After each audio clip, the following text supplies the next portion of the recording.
Tonight, we for our final session, we're going to be speaking with Emmanuel Akinfenwa, who is the senior pastor at City Worship London, alongside his wife, and he is the co-host on the Real Talk, Real Walk podcast, and a fashion designer. Emmanuel is passionate about how the church engages culture at large and is a part of several social justice initiatives. It's a real pleasure to welcome up Emmanuel tonight.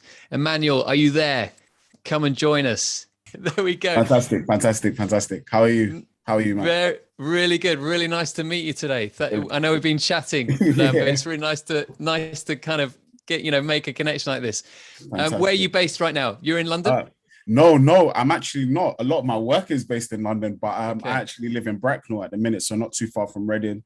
So that's where I live. So a lot of what we've been talking about over the last couple of days and what we're going to do in the next couple of days, we've been touching on a number of themes, 6 themes that are weaving their way through these 4 days, and entrepreneurship and innovation is one of those 6 themes that are weaving their way through, and how we can live out our faith in these different contexts that God calls us into. And so I know we've been connected a little bit and chatting on Twitter a little bit and Insta, and just wanted to hear some of your story about how you've been responding to God's call on your life. It sounds like you juggle a number of plates and you wear, a number of hats, if you want to use a different metaphor. But I'd just love to, hear about some of your background, what you do, and some of the more kind of recent history in your business development. Sure. Fantastic. Thank you very much, Matt. Lovely to be on, and thank you for having me, most importantly. So, I mean, there's so many aspects, so many compartments to myself. But long story short, in terms of the faith, I grew up as a PK. I grew up as a pastor's kid. So I was literally from birth, just immersed in church lifestyle, playing the drums very early on, and just very engaged, very passionate about God. And from early on, I also realized that I was very passionate about people. I didn't actually want to be in ministry. I was actually running away from church ministry at large.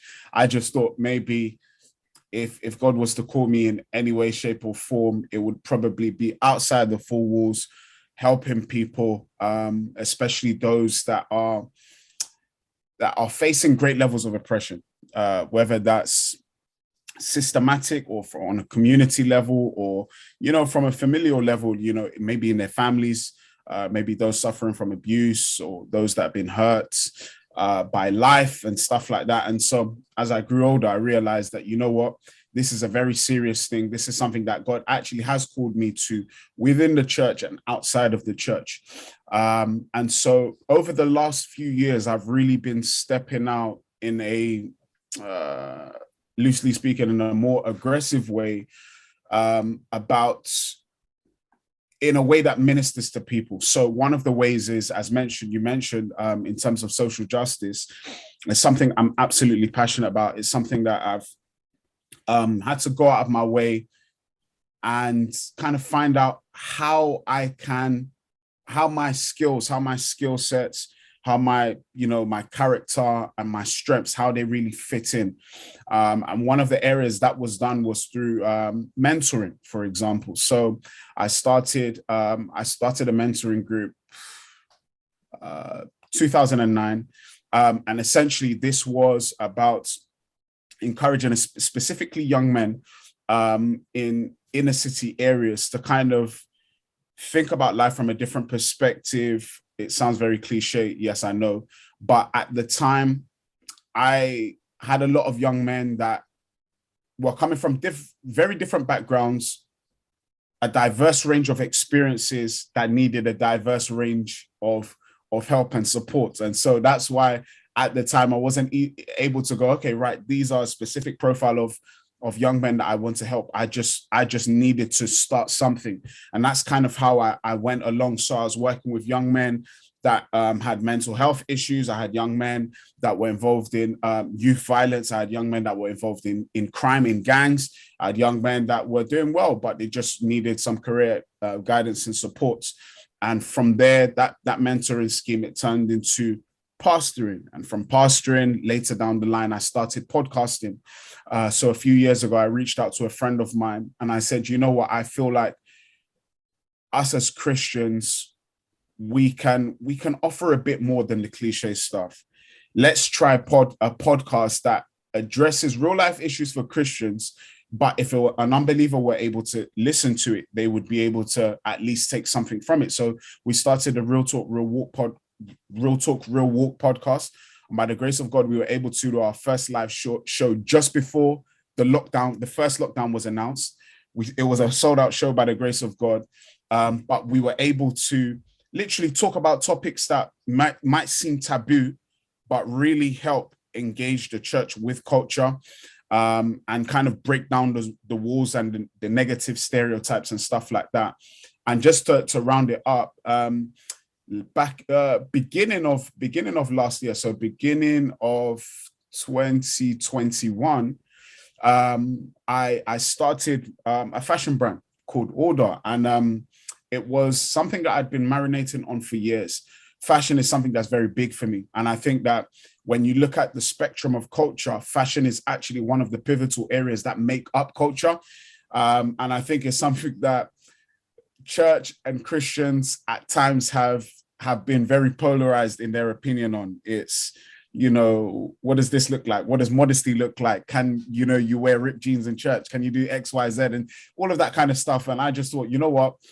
This is something I've been passionate about, and it's something I'm going to go into wholeheartedly, because I feel like there's an avenue for the world at large to be able to see the creativity of God through our expression. So for me, it's more streetwear, more urban wear, and by the grace of God, we're coming to a year in March, but we've been able to do something that's successful and sustainable as well. So the journey's ongoing, but it was a big step of faith, because it was, it was a year, almost a year into the pandemic. Times were hard. I didn't really know where the money was going to come from. You have to reach out to suppliers. You have to get samples. You have to go to the printers, all of that kind of stuff. But by the grace of God, he was able to supply what I needed to start. And the ball started from there. The ball started rolling from there. So, yeah. It's phenomenal just to hear that, some of that journey, Emmanuel. And thanks for sharing it. And, I was just reflecting, the last couple of years, we've seen that, there's been a phenomenal amount of businesses that have been launched, and especially in 2020, the stats looking at, it looked like that there were, compared to previous years, even more businesses than would be expected in a normal year. And there's definitely something about the disruption that we've all gone through. Yes, there's been challenges, but there's also been an opportunity for people to step back and review and reflect on what God's calling them to do. And, I know that there will be people watching this either now or later on who, are in the throes of just stepping out into the things that God's calling them to. Maybe they're just right at the beginning of that journey. You're further down the line, but what would you say to someone who's just at the beginning stages of that? They're just sort of testing the water. They think they've got an idea, but they're not really sure where the resources are going to come from, the team, all of that stuff. How's it all going to come together? What have you learned, and what could you encourage them with? As a believer, ultimately, the steps that we take and the decisions that we make ultimately should be led by God and Holy Spirit. And so, one of the scriptures that really has kept me girded is in 2 Corinthians, when it talks about how we walk by faith and not by sight. And the pandemic, if anything, has caused kind of like two sides to emerge. People that will kind of be immersed in the negative storylines and the negative narratives that are being thrown out. And there's a group of people that go, this is an unknown, but there potentially is something in this that would yield great reward. And so for me, I think that walking by faith and not by sight has been the biggest thing for me. Not looking at my circumstances, because I didn't have the capital. In fact, one of my businesses, a business consultancy, literally lost like my client work. And that was where a lot of money was coming in from. And that's where I was going to pull money from to start this fashion brand.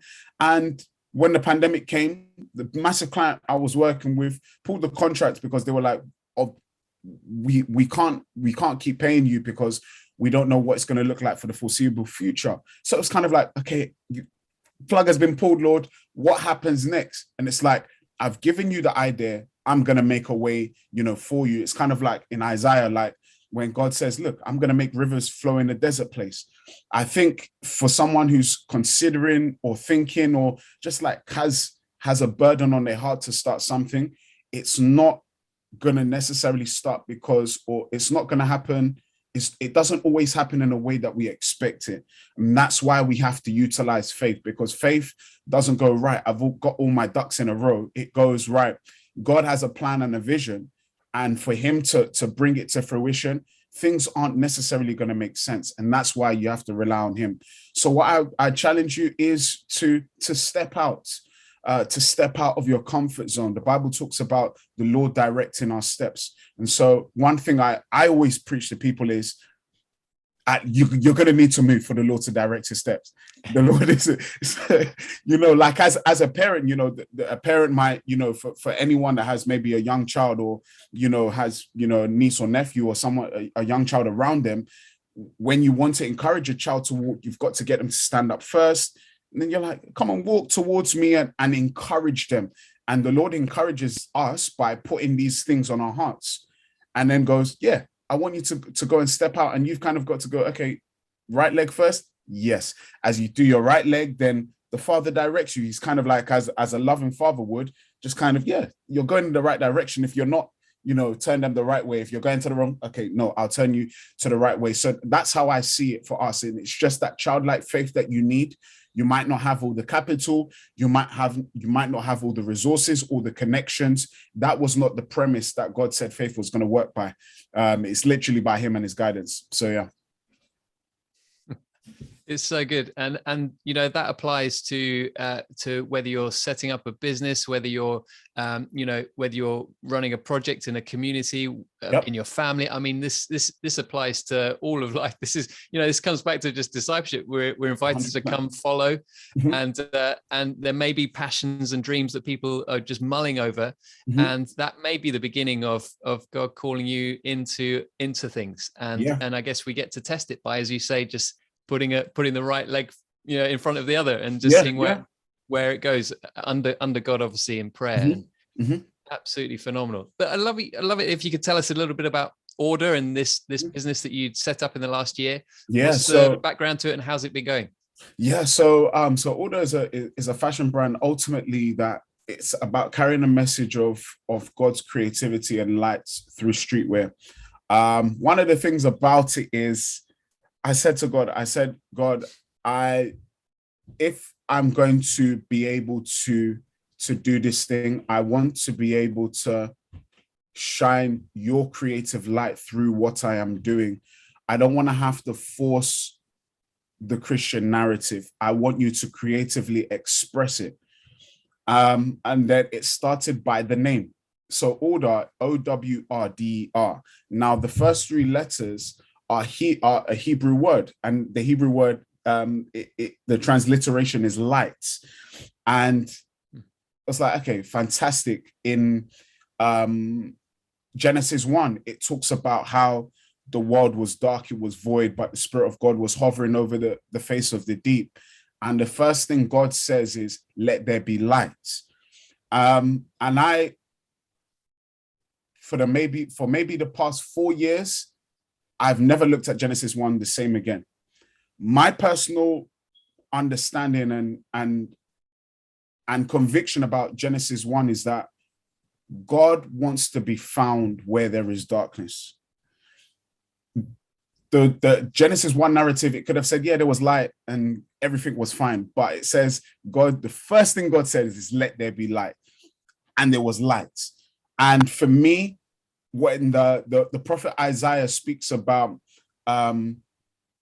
arise and shine, for your light is come, that narrative there sealed everything up for me. I said, if I'm going to do this thing, I want the light of God to be revealed through this. And so the word order altogether is a mix of two words. So the Hebrew word or, O-W-R, and then D-E-R, which is from the English word order. And essentially what it means is where there is light, there is order. Where God brings his light, where God shines his light, it brings order. Whenever, even in a natural scientific context, whenever, if I switch the light on, it brings order to my surrounding. I can see where I'm going.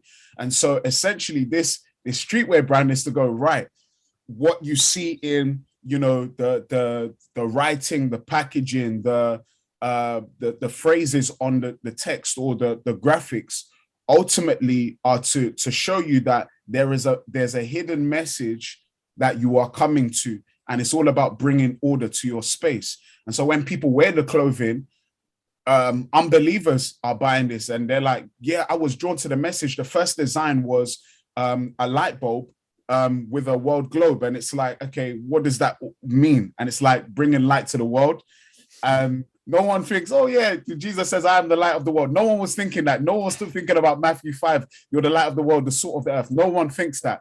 It's just like, yeah, it just looks like a cool thing. And then when people ask about it, it's like, the packaging, like the text that I put on it, the gift cards that I, you know, put there, I put a lot of lyrics, I put a lot of symbolic writing in there. And a lot of people, if you're Christian, yes, you might know, but really it's a tool to evangelize to the world. And finally, it's all about going right. You know, you have the LVs, you have the Nikes, you have the Adidases, you have, you know, the Gucci's and the Pradas and everything. And ultimately, this is to go, we can have Christian designers that actually sit in spaces like that. And so it's a luxury brand. So it's not necessarily on the more affordable side of the fence. However, the long-term goal is, and the three things that I'm focused on, that I used 10% of the profits for, is to empower children in educative projects across the country. 2, to empower women in the business space as well. So I've been able to use part of my the profits that I've made to empower women who want to get into business, especially women that are mothers and are maybe kind of struggling to get the capital and support that they need. And then finally, it's to build, by the grace of God, one of Africa's biggest fashion schools to help, you know, raise Africa's you know, emerging fashion designers. And that was my promise to God, that God, if you give me a brand, if you entrust me with this brand that you've given me the idea for, then I want to give back to you and I want to give back to the world. So yes, it might be a luxury brand, but there's a Christian essence that is layered at the bottom of it, and that's, you know, essentially the heart of Owrder. It's absolutely amazing, Emmanuel. It really is. Just shows something of, you know, just the way that God has called you and created you, and you know, you're bringing your gifts, your skills, your passions to the party, and God the Father's, you know, has invited you to come partner with him on, you know, on his kingdom building, his adventure. And he's saying, look, Emmanuel, I want to involve you in this. And it's, you know, it's just such a joy to hear what's, you know, what is growing and what's emerging. And, you know, in those early days of, you know, of before you'd obviously launched Owrder, there would have been lots of planning and preparation. Talk us through that. Did you have some people that you gathered around you to talk it through? And what did that look like? Yes. So that was probably one of the hardest things I've ever had to do, because what I want to get out of the brand and the lane that I'm kind of going down in terms of luxury streetwear, there are not many Christians in that space. Furthermore, there are not many people that I knew in that space as well. So one, having to do the research, having to study, having to, what type of material, what type of cuts, what type of fits, what type of designs, what's the logo that I'm going to do on my first batch or my first season? Like what sort of things do I need to do, maybe back end, in terms of having a site, and in terms of stock, where am I going to keep the stock? And so really and truly, I was like, okay, you know what? I may not know people in this space, but I do know people that have done fashion in the past. I do know people who are like designers, graphic designers, that kind of stuff. I started to pick their brains. And there was a great friend of mine, actually, another Christian fashion designer, amazing designer, very inspirational, who had kind of started maybe like 6 to 8 months before me. And we had a long series of calls where he was just kind of doing the step-by-step things with me. So looking at back-end stuff, looking at front-end stuff, maybe how you want to market it. You're going to need to do a photo shoot, branding, all of that kind of stuff. And I cannot lie, it was very daunting because I was like, in the meantime, a lot of it is going to have to be done. 99.9% is going to be done by me. And then as well as that, my wife as well. My wife is also in business. She is an amazing back-end sort of person. She's very big on operations. So she was like, babe, if you're going to do this, you're going to have to do this, X, Y, and Z. And to a point, it was a lot. At first, in fact, I wanted to launch it actually 6 months earlier. And then my wife was like, yep, you're not ready. Emmanuel, don't put this out. One, I don't think you're ready to do it. But two, I know that this is not the best version of what you want to put forward. Don't rush it. I know you want to put it out. And why she said that is because I'm a very action-orientated person. I just want to get stuff done. I don't want the talking. I'm just kind of like, even after I put it out and I make mistakes along the way and I have to figure out stuff on it, I'll do that. And she was like, no, let's get some things in place first and then we'll go. So these series of conversations, you know, even with this people that would do printing, I had to go and, you know, check out some places and check out some printers and go, okay, I don't really like this stuff. Okay, I like this print. I like, you know, I like how you work. Your prices are more affordable. Or for some, it was like, yes, your price is affordable, but the print is not really good. So there was a lot of back and forth, getting samples of, you know, t-shirts and the cut and the fit that I wanted until I really got it, which was very difficult because this is not an area, as I mentioned before, that I was experienced in. I've just always had a passion for fashion. So all those conversations roughly took about a good 8 to 9 months, where I'd kind of got a basis or foundation for what I wanted to do. I had the designs that I wanted. I had the vendors that I was going to work with.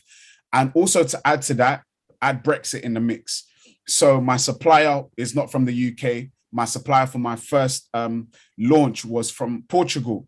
So Brexit costs of shipping things in, all of that hoo-ha was in the mix. But, you know, by the grace of God, we are where we are. But yeah, it took about 9 to 10 months to kind of bring everything together.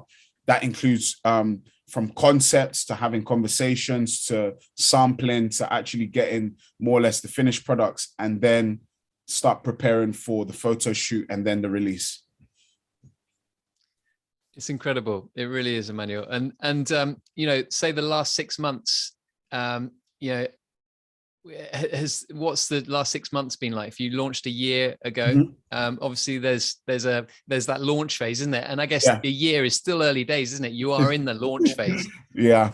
What's the sort of where are you up to right now, and sort of thinking about the coming next year or couple of years or so? Yeah. So this first year has been, in all honesty, has been quite hard.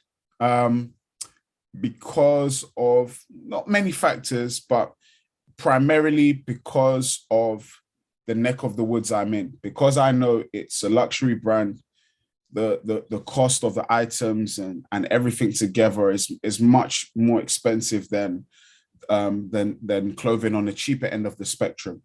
And it has been challenging. And at points you're kind of like, God, did I hear you right?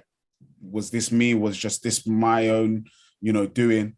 And consistent reminders, you know, God going, no, this is where I've put you. Let's learn what we need to do as we move forward. And just like I have with some of my other business ventures, the first year or so will be rocky more times because it's kind of like you're finding your feet. You're in a different space. But by the grace of God, God has been so faithful. People have been buying, which is amazing. And one thing I always said is, Lord, I am not going to, especially because of the platform that I have in the church space, in the, social media space. I was like, Lord, yes, I'm going to use my platform to promote what you've given me, but I'm not going to beg. I'm going to trust that you will bring the right people around. I'm going to trust that you will bring the clients. I'm going to trust that you will bring the right customers around. By his grace, he's been able to do that. I haven't had to, go, guys, I'm just giving away loads of free stock, so that people can find out who I am and what we do. Even though I did do some giveaways, but more or less, my first batch that I printed had gone. My second batch, I'm probably through 60% of my second batch at the minute. And I'm currently working on my second season, which would be hopefully around April times, April, May. But yeah, it's been, my first batch going was fantastic for me. The second batch not going was like, Lord, it needs to go because I need this, input to prepare for the next season. But God has been faithful anyway. So yeah, it's not been as easy. The first year has kind of been find your feet and, make your mistakes, which I've done, as well as it being a new business field or sphere that I'm in. But for me, I'm all about lessons learned because I know that God has called me to it. And I know that, the next few years, especially for Christian creatives, for entrepreneurs, for people, even Christians in the public space, in the corporate world, I know, and God has shown me these things, that he's literally going to push his people, especially as we rely on Holy Spirit to give us that wisdom and to break the barriers and the boxes of what we think creativity is. We're going to see better days. So I'm encouraged. I'm not worried about what it looks like now. I know things are getting better for sure.